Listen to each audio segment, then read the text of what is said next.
స్థానిక జిల్లా ప్రధాన ఆసుపత్రిలో పేద ప్రజల రోగులకు సౌకర్యాల లేమి అనేది కొనసాగుతుంది. గతంలో కూడా చాలాసార్లు బాధిత ఆర్గనైజేషన్ నుంచి అధికారులకు ఫిర్యాదు చేయడం జరిగింది. ఎలాంటి రెస్పాన్స్ లేదు. అందుకోసం ఈరోజు ప్రత్యేకంగా ప్రజావాణిలో ఫిర్యాదు చేయడానికి వచ్చాము.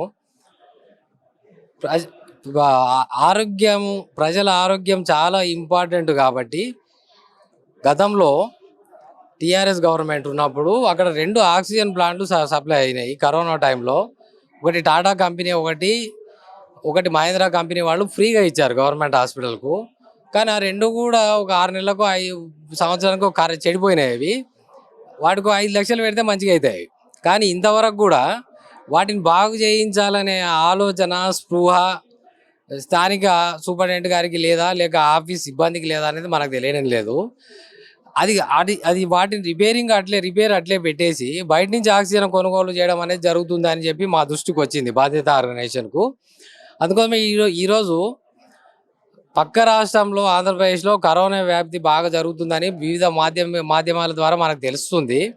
అదే విషయము ఒకవేళ కరోనా వ్యాప్తి తెలంగాణలో జరిగితే మహబూబ్నగర్ పరిస్థితి ఏంటిది? మన జిల్లా కూడా కర్నూలు పక్కనే ఉంటుంది కాబట్టి మనకు వచ్చే అవకాశం ఉంటుంది కదా. మరి దీని మీద ఎలాంటి ఆలోచనలు కానీ, సమావేశాలు కానీ ఇంతవరకు అయితే నాకు కనిపించలేదు వాళ్ళు చేసినట్టు. ఒక దిక్కు ఆక్సిజన్ ప్లాంట్లు మూలబడి ఉన్నాయి, మళ్ళీ ప్రైవేట్ నుంచి కొంటున్నారు ఆక్సిజన్ అని చెప్పి ఒక ఆరోపణలు ఉన్నాయి. రాబోయే కరోనా లాంటి వ్యాప్తి జరిగే అవకాశం ఉంది కాబట్టి వాటి మీద ఎలాంటి చర్యలు కనబడడం లేదు. రావాల్సిన ఎంఆర్ఐ మిషను ఇంతవరకు రాలేదు అక్కడికి. అక్కడ ఉన్న సిటీ స్కాన్ సరిగ్గా పనిచేస్తుందా లేదా అనే విషయం తెలవడం లేదు. చాలా వరకు ఏదన్నా రిపోర్ట్ల కోసం ఏదైనా పోతే బయట ఉన్న ప్రైవేటు డయాగ్నోస్టిక్ సెంటర్స్కి కానీ, ల్యాబ్కి కానీ పంపించడం జరుగుతుంది. అంటే ప్రజలకు ఫ్రీగా ఇవ్వాల్సిన సర్వీసెస్ బయట వెళ్ళి డబ్బులు పెట్టి కొనుక్కొని రావాల్సిన పరిస్థితి గవర్నమెంట్ హాస్పిటల్లో జరుగుతుంది ఇక్కడ. ఇది ఎంతవరకు సమంజసం? సిటీ స్కాన్లకు 5-6 రోజులు టైం తీసుకుంటున్నారు ఏదైనా చేయాలంటే. ఒకవేళ ఎక్స్రే ఏదైనా తీయాలంటే కూడా 2-3 రోజులు టైం తీసుకుంటున్నారు. అంటే ప్రజలు వచ్చిన రోగులకు దిక్కేవారు ప్రభుత్వం నుంచి లక్షల డబ్బులు వస్తుంటే కూడా మరి ప్రభుత్వ వైద్యులు కానీ, అక్కడున్న ఆర్ఎంఓ కానీ, అక్కడున్న సూపరింటెండెంట్ గారు కానీ ఎందుకు వాటి మీద దృష్టి పెట్టడం లేదు? ఒకటి. రెండవది ఏమంటే ప్రధాన గేటు మూతబడి ఇప్పటికి 2 నెలలు అయింది. దాని ముందల అక్కడున్న అంబులెన్సులు పెట్టడం జరుగుతుంది కానీ గేట్ తెరుస్తలేరు. అంటే ప్రజలు వస్తే ఒక్క గేట్లోంచి రావాలి, మళ్ళీ మీ వాళ్ళు సెక్యూరిటీ సిబ్బంది అక్కడ అడ్డం పడతారు కదా, ఇటువైపు నుంచి ఎందుకు వస్తున్నారని.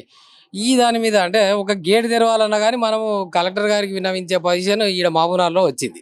అంటే బయట ఈ ప్రైవేటు సంస్థల కోసం, లాభం కోసం ఇవన్నీ జరుగుతున్నాయా, లేక నిజంగానే చెడిపోయి ఉన్నాయా అనేది క్లారిటీ రావాల్సిన అవసరం ఉంది ప్రజలకు.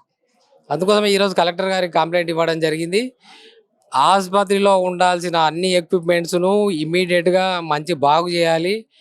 బయట ఉన్న ల్యాబ్లకు పంపించకుండా వచ్చిన పేద రోగులకు వాళ్ళకు తగిన రీతిన వైద్యం అందించాల్సిన బాధ్యత ఇక్కడున్న సూపరింటెండెంట్ గారికి ఉంది, ప్రభుత్వ హాస్పిటల్కి ఉంది. లేకుంటే ఏమవుతుందంటే ప్రజలు ఫ్రీగా తీసుకోవాల్సిన వైద్యాన్ని అప్పులు చేసి బయట ప్రైవేట్ హాస్పిటల్లో కొనుక్కోవాల్సిన పరిస్థితి వస్తుంది. మనకు తెలిసిన విషయం ఏమంటే మనము వైద్యం ఎంత ఖరీదైందో ఇప్పుడు మనకు బాగా తెలుసు. ఇప్పుడు బయట పోతే లక్షలు అవుతుంది ఏదైనా రోగం వస్తే. ఇక్కడ కూడా ఇప్పుడు సీజనల్ వ్యాధులు వస్తున్నాయి, డెంగ్యూ, మలేరియా లాంటి సీజనల్ వ్యాధులు వస్తున్నాయి. మరి దీని మీద ఎలాంటి ఒక సమీక్షలు లేవు, ఒక సమావేశాలు లేవు, పబ్లిక్ ఒక అష్యూరించే మాటలు లేవు. ఇది ఎంతవరకు సమంజసం అని చెప్పేసి అర్థమైతలేదు మనకు కూడా. అందుకోసం మేము ప్రధాన డిమాండ్ బాధ్యత ఆర్గనైజేషన్ చేయడం ఏంటంటే వెంటనే కరోనా పైన తగిన సమీక్ష చేయండి. అది మన దగ్గరకు వస్తే ఏం చేయాలి, మన దగ్గర మాస్కులు ఉన్నాయా లేదా, శానిటైజర్స్ ఉన్నాయా లేదా, ప్రజలకు అవగాహన కల్పిస్తున్నామా లేదా అనేది ఇమ్మీడియట్గా ఇమీడియట్గా చర్యలు తీసుకోవాల్సిన అవసరం ఉంది. రెండవది సీజనల్ వ్యాధుల పట్ల మీరు ఏం తీసుకుంటున్నారు చర్యలు, అది ప్రజలకు చెప్పాల్సిన అవసరం ఉంది.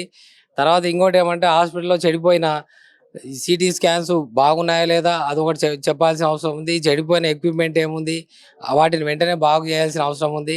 ఇవన్నిటిపైన ఈరోజు కలెక్టర్ గారికి ఫిర్యాదు చేయడం జరిగింది. అందుకోసం ఫోటోలు కూడా తీసుకొచ్చాము అక్కడి నుంచి.